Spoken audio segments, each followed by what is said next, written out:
আলাইকুম ওয়া রাহমাতুল্লাহ। আশা করি আল্লাহর অশেষ রহমতে সবাই ভালো আছেন। আমিও ভালো আছি আলহামদুলিল্লাহ।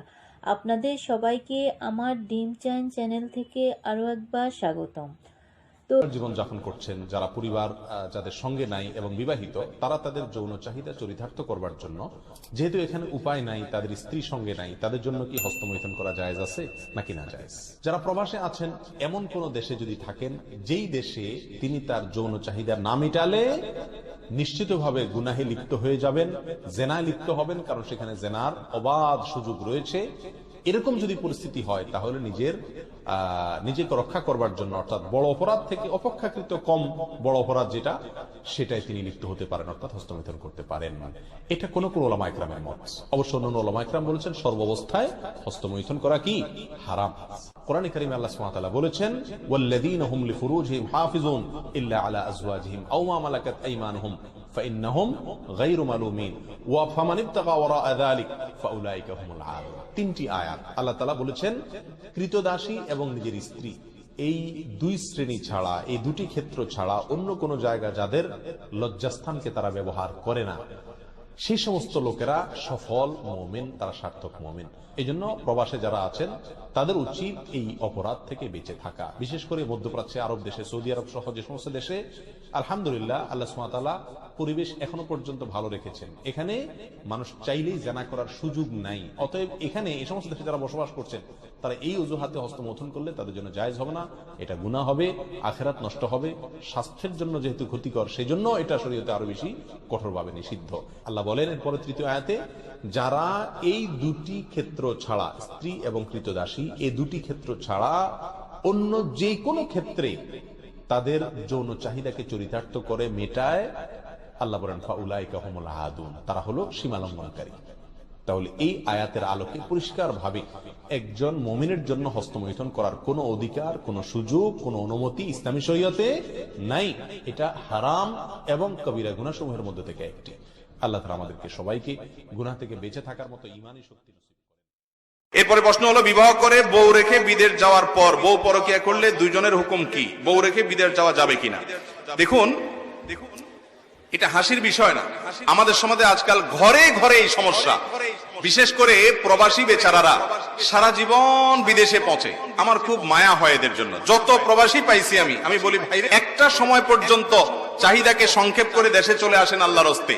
বিদেশে বিশেষ করে মিডিল ইস্টে যারা যায়, আমি দেখছি বেশিরভাগ ভাইদের এই অবস্থা। প্রথম গেলে বলে কি, যাওয়ার পরে ওই যে মার কথা, বইয়ের কথা মনে পড়ে, খুব চোখের পানি আসে, মনটা খারাপ লাগে। প্রথম যায় বলে যে শুধু ভিসার টাকাটা উঠাইতে পারলেই হয়, আমি আর এদেশে থাকতেছি না। মাথা খারাপ, আপনজন রেখে থাকা যায়, কিন্তু ওখানকার হালুয়া রুটি ভালো করে খাওয়ার পরে এত মজা পেয়ে যায়। এরপরে বলে যে আচ্ছা, ভিসার টাকা যেহেতু উঠছে, একটু বাড়িতে একটা দালান ঘর করতে পারলে চলে যাব। এরপরে দালান ঘরও হয়ে যায়। তারপরে বলে আচ্ছা, দালান ঘর তো হয়ে গেছে, আর একবার যাব শুধুমাত্র ওই শহরে, আমাদের টাউনে একটা ছোট্ট দুটা দোকান করে দিলে ভাড়া পাবো। এভাবে করতে করতে গোটা জীবন প্রবাসে শেষ করে দেয়। দেশে আসে শুধু মরার জন্য, মানে শুধু মৌতটা বাকি থাকে, আর সব শেষ। আইসা দেশে পট করে কদিন পরে মরে যায়, মাটির নিচে চলে যায়, কাহিনী খতম। এর মতো হতভাগা, দুর্ভাগা আর কে হতে পারে? আমি 10 বছর প্রবাস জীবনে ছিলাম। আমি শুরুতে যে বলেছি, তিলকা আশারাতুন কামিলাতুন, 10 বছর মুসা আলাইহিস সালাম শুআয়ব আলাইহিস সালামের কাছে ছিলেন, তার জন্য এটা প্রবাস জীবন ছিল। আমি 10 বছর পূর্ণ করবো ওই একই ভাবে, এরপর আমি চলে আসবো। যত বড় লোভনীয় অফার হোক, আমি থাকবো না ইনশাআল্লাহ। তবে সেই 10 বছর আমি ফ্যামিলি সহ ছিলাম, আলহামদুলিল্লাহ। ফ্যামিলি ছাড়া আমার দ্বারা থাকা সম্ভব না। কেন থাকবো? অনেক প্রবাসী ভাইরা আছেন, ঠিক আছে, সবার ফ্যামিলি নেওয়া সম্ভব না, আপনি ফ্যামিলি না নেন, কিন্তু একটা সময় আপনাকে চলে আসতে হবে। আমি সবসময় বলি, প্রবাসীরা প্রবাসে থাকতে হলে, বছরকে বছর থাকতে হলে 2টা ভিসা লাগবে। একটা হলো ওই দেশের এমবাসির ভিসা, আরেকটা হলো আপনার বউয়ের ভিসা। বউয়ের ভিসা বুঝেন? বউ যদি বলে ঠিক আছে, আমাদের উন্নত ভবিষ্যতের জন্য তুমি কষ্ট করতেছো, আমরা রাজি আছি, তাহলে আপনি থাকতে পারেন। আর যদি বউ আপনার ভিসা ক্যান্সেল করে দেয়, যে না তুমি আর থাকতে পারবা না, আমি নিজের চরিত্রকে হেফাজত করতে পারবো না, বা ভয় হয়, বা ছেলে মেয়ে মানুষ করতে পারছি না, তাহলে আপনাকে অবশ্যই চলে আসতে হবে। প্রবাসীরা যদি দীর্ঘকাল থাকেন আর তার স্ত্রী যদি দুশ্চরিত্রবান হয়ে যায়, বিপথে চলে যায়, অবশ্যই তার দায়ভার ওই প্রবাসী ভাইকে নিতে হবে। এই জন্য দীর্ঘকাল প্রবাসে পড়ে থাকা এটা জায়েজ নয়। অনেক মানুষ আছে যে বছরকে বছর থাকছে, স্ত্রীর হক আদায় করছে না, সন্তানদের হক আদায় করছে না। অনেক মহিলা চায় চলে আসুক, কিন্তু সে আসে না। আবার অনেক মহিলা আছে উল্টা, জামাইকে ফুসলায় শুধু যে আপনি দেশে আসি কি করবেন, আহারে দেশে আসি কিছু করতে পারবেন না, আর সব মেরে কেটে খাবে, আপনি আরেকটা বছর থেকে আসেন, আরেকটা বছর থেকে আসেন, আপনার লাইফটা শেষ। ওই ব্যাককল পুরুষ গোটা জীবনটা শেষ করে শুধু মরার জন্য দেশে আসে। আল্লাহ তাআলা আমাদেরকে বুঝার তৌফিক দান করুন। অতএব দীর্ঘ প্রবাস জীবনে থাকা এটা প্রশংসনীয় নয়। প্রবাসে যারা আছেন, যারা ব্যাচেলর জীবন যাপন করছেন, যারা পরিবার যাদের সঙ্গে নাই এবং বিবাহিত, তারা তাদের যৌন চাহিদা চরিতার্থ করবার জন্য, যেহেতু এখানে উপায় নাই, তাদের স্ত্রী সঙ্গে নাই, তাদের জন্য কি হস্তমৈথুন করা জায়েজ আছে নাকি না জায়েজ? যারা প্রবাসে আছেন, এমন কোন দেশে যদি থাকেন যেই দেশে তিনি তার যৌন চাহিদা না মেটালে নিশ্চিতভাবে গুনাহে লিপ্ত হয়ে যাবেন, জেনায় লিপ্ত হবেন, কারণ সেখানে জেনার অবাধ সুযোগ রয়েছে, এরকম যদি পরিস্থিতি হয় তাহলে নিজেকে রক্ষা করবার জন্য, অর্থাৎ বড় অপরাধ থেকে অপেক্ষাকৃত কম বড় অপরাধ যেটা, সেটাই তিনি লিপ্ত হতে পারেন, অর্থাৎ হস্তমৈথুন করতে পারেন। এটা কোন কোন ওলামা ইকরামের মত। অবশ্য অন্যান্য ওলামা ইকরাম বলেছেন সর্বাবস্থায় হস্তমৈথুন করা কি হারাম। কোরআনে কারিমে আল্লাহ সুবহানাহু ওয়া তাআলা বলেছেন ওয়াল্লাযীনা হুম লিফুরুজিহিম হাফিজুন। এই ফোনের জামানায় এই ফোন দিয়ে কিন্তু অনেক ভালো কাজও হচ্ছে, অনেক খারাপ কাজও হচ্ছে। এই ফোন দিয়ে কিন্তু মার্ডারও করা হচ্ছে, হয় না? বাড়ি থেকে ডেকে নিয়ে গেছে, তারপরে মেরে ফেলেছে। এই ফোন দিয়ে কিন্তু দাওয়াতি কাজও হচ্ছে। আপনার অনলাইনে বিভিন্ন ওয়াজ, ইসলামী সঙ্গীত, কোরআন তেলাওয়াত শোনেন কি শোনেন না? ফোন এমন একটি অস্ত্র, কেউ যদি চায় এটাকে এখন তরবারির মতো ব্যবহার করতে পারে, কেউ যদি চায় এটাকে কোরআনের মতো ব্যবহার করতে পারে, কেউ যদি চায় এটাকে সেক্সুয়াল পার্ট হিসেবে ব্যবহার করতে পারে। আপনি এখানে আছেন, আপনার স্ত্রী কুড়িগ্রাম, আপনি এখানে আছেন, আপনার স্ত্রী সৌদি আরব, অথবা আপনার স্ত্রী সৌদি আরবে আছে, আপনি বাংলাদেশে। মানবিক চাহিদা বলতে একটা বিষয় রয়েছে। কোন স্বামী যদি স্ত্রীর সঙ্গে অন্তরঙ্গ মুহূর্তগুলো এই ফোনে শেয়ার করতে চায়, এটা জায়েজ নাকি না জায়েজ? দুইটি বিষয়। প্রথমত, আরব যে স্কলাররা রয়েছেন তাদের মতে যে কথা বলা এটা কি জায়েজ, স্ত্রীর সাথে স্বামীর অন্তরঙ্গ মুহূর্ত এটা কি জায়েজ, এটা কি জায়েজ।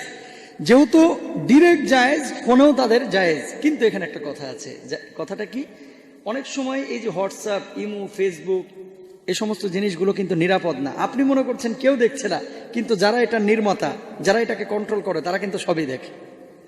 কথা বলেন না? না হলে আপনি কথা বলতেছেন, 3 বছর পরে ওটা ভাইরাল হচ্ছে কেমনে? কবে বিএনপির কোন লিডার আরেকজনের সাথে কথা বলেছে, এটা রাতারাতি ফাঁস হয়ে যায়, হয় কি হয় না?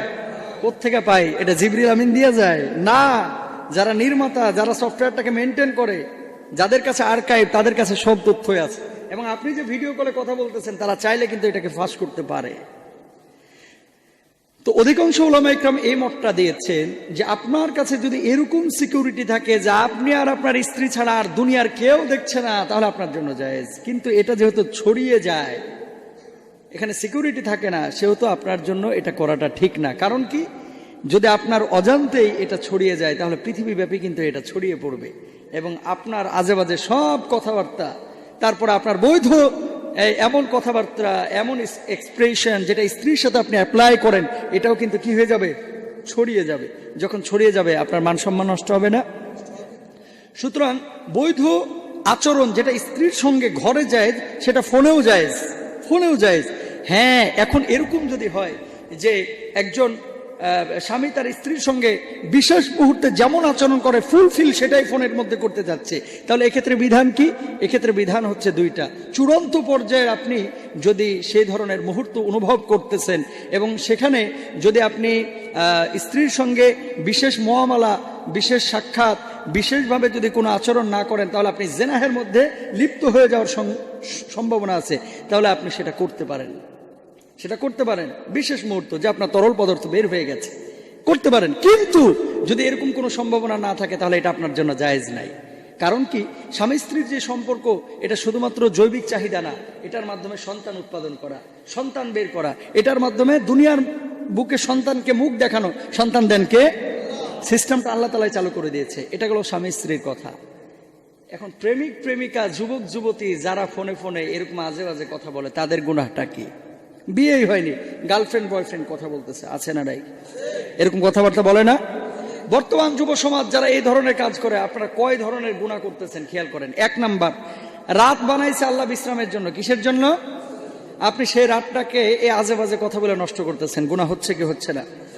2 নাম্বার, আপনি কানের জেনা করতেছেন। কারণ কি, ওয়াল উযুনানে জিনাহুমাল ইসতিমা, খারাপ কিছু শোনা এটা কানের জেনা।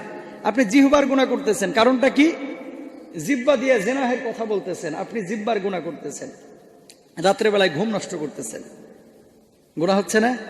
তাহলে জিহ্বার গুনাহ হচ্ছে, কানের গুনাহ হচ্ছে, সময় নষ্ট করার গুনাহ হচ্ছে, ঘুম নষ্ট করার গুনাহ হচ্ছে। আবার বেগানা নারীর সঙ্গে অথবা পুরুষের সঙ্গে আপনি যে এরকম আচরণ করছেন অথবা ভিডিও কলে কথা বলতেছেন, এটার গুনাহটা হচ্ছে বড় মারাত্মক ভাই।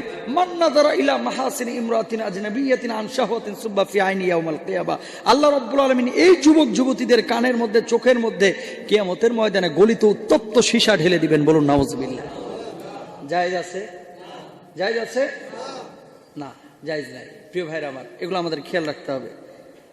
ফোন আল্লাহ দিছে মানুষের মাধ্যমে, তুই মানে প্রস্তুত হয়ে গেছে, যেমনে খুশি এমনে ফোন ইউজ করবেন, এটা আপনার জন্য জায়েজ?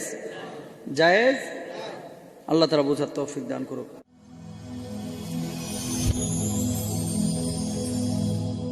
Rose TV 24. Enjoy by listening to the Holy Quran. এই ফোনের জামানায় এই ফোন দিয়ে কিন্তু অনেক ভালো কাজও হচ্ছে, অনেক খারাপ কাজও হচ্ছে। এই ফোন দিয়ে কিন্তু মার্ডারও করা হচ্ছে, হয় না? আপনার প্রিয়জনের কাছেও এই আমল শেয়ার করুন। বন্ধুরা, আশা করি আমাদের আজকের এই ভিডিও আপনাদের পছন্দ হয়েছে। এই ধরনের ভিডিও নিয়মিত পাওয়ার জন্য আমাদের চ্যানেলটি সাবস্ক্রাইব করে রাখুন আর তার পাশে থাকা বেল আইকন ক্লিক করে রাখুন। আপনার মূল্যবান মতামত কমেন্টে লিখে জানানোর অনুরোধ রইল। ভালো থাকবেন, নিরাপদে থাকবেন। আবারও আপনাদের মাঝে দোয়া ও ইসলামিক বিভিন্ন ধরনের ভিডিও নিয়ে হাজির হব আমার চ্যানেল থেকে। সে পর্যন্ত আপনাদের ভালো থাকা, সুস্থ থাকা কামনা করে আজকের মতো এখানে বিদায় নিলাম। আল্লাহ হাফেজ ভিউয়ার্স। আপনার প্রিয়জনের কাছেও এই আমল শেয়ার করুন।